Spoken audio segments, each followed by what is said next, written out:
Hello, Mr. Bond. It's nice to see you. Even without officially named storms, the UK is a very windy place. The upside is that there are days when the country is mostly powered by the wind-generated type of electricity.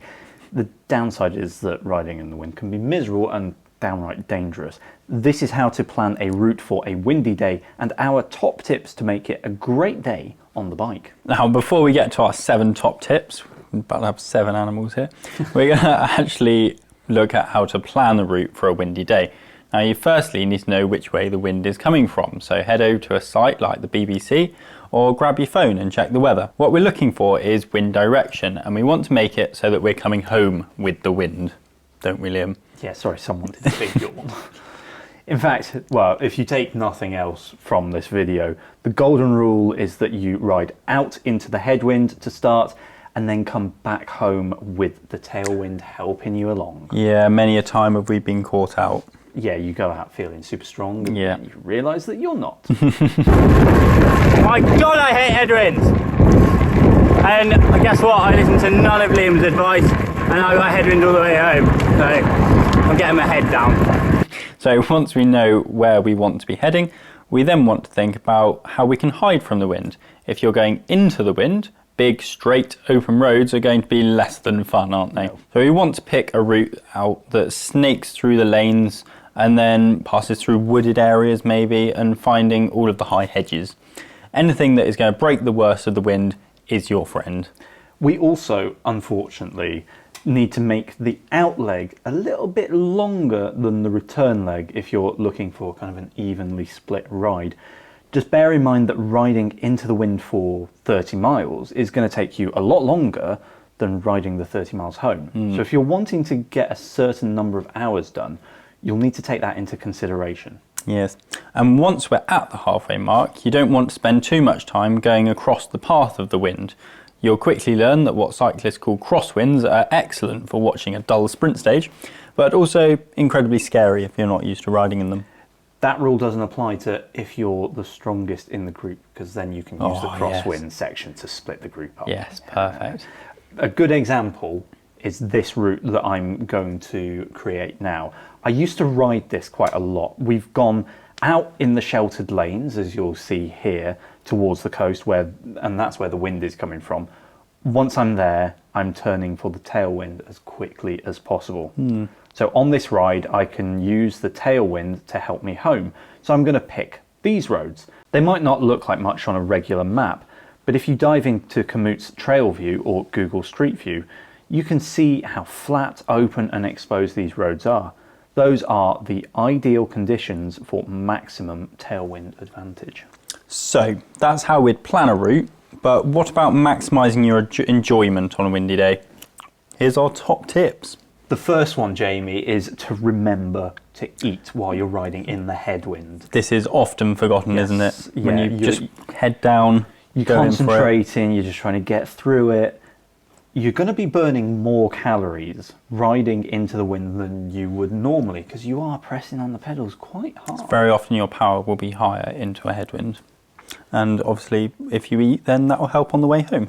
Yes, because you do want, you've earned your turns. You want your energy for the way home. So make sure you get all of that food down so that you can drive it home feeling like an absolute superhero. Secondly, get aero. Yes, so if you are riding into the wind and you try and ride faster, you know that requires more power. And the graph isn't linear, it's exponential. So as the wind hits you faster, it requires more and more power. So realistically, if you can tuck down out of the way of the wind, you're going to be doing, well, you're not going to be going much faster, but it will help a little bit, won't it? It'll help a lot. It's really easy when you're travelling slowly to think that aero doesn't matter, but if you're travelling at 10 kph into a 20 km/h headwind, then you're travelling through the air at, well, about 30 kph. Yeah. So getting aero really is going to be important, and it is horrible, and yeah, your arms will ache and stuff, but that's where it matters. The good point is that you can use some of your aero kit. So if you've got an aero helmet, that's going to be hitting the wind first. Don't wear a flappy jacket though. That's not good. Not unless you want to like look really cool in front of your mates, unzip it and... We don't need extra training. And actually, the point about aero brings me on to my next point. Don't take out your deepest wheels on days like this. Yeah. It can be terrifying. Especially if you're a light rider. Hi. That's me. If I hit a crosswind section unexpectedly, I generally get blown across the road. And by deep, I think we mean anything over 40 mil. Yeah, yeah. Save them for the really nice days. The other thing is go with a mate. Yes. Yes, because then you can sit behind them into the headwind. I don't think there's anything worse than riding through a massive headwind alone. Because there's just no respite. And if it's a slight crosswind, then you can get in a bit of an echelon. That's where you're staggered, like in a half arrow shape. That's what you'll see the pros doing in the windy conditions. And you and your mates can pretend to be the quick step team or something and drilling it in the gutter. But realistically, you're not. None of us are. Our next tip is that they're actually really rather good for training, aren't they? Yeah, if you don't have long, steady climbs in your area, well, like I don't, if it's a windy day, I head out into a headwind, choose one of those big open B roads, just ride into the wind. It's like a hill. It's brilliant. There's a reason that the Dutch have what they call Dutch mountains. The Dutch have some very good cyclists as well, Yes. so they must work. Some of the best climbers in the world come from the flattest country on earth, probably.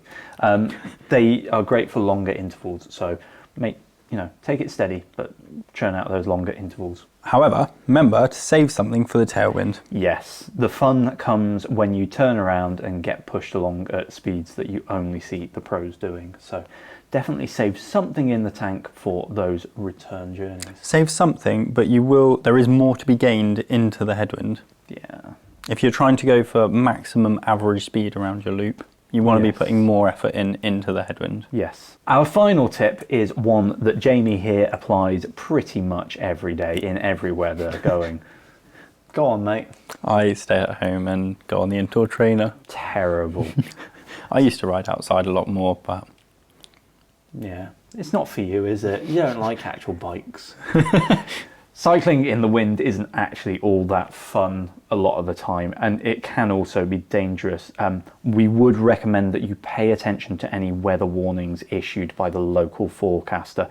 Unless you really need to go out in gale force conditions, it might be the smart choice to stay inside, and that's me saying that. Yeah, you are more likely to get a Strava com though.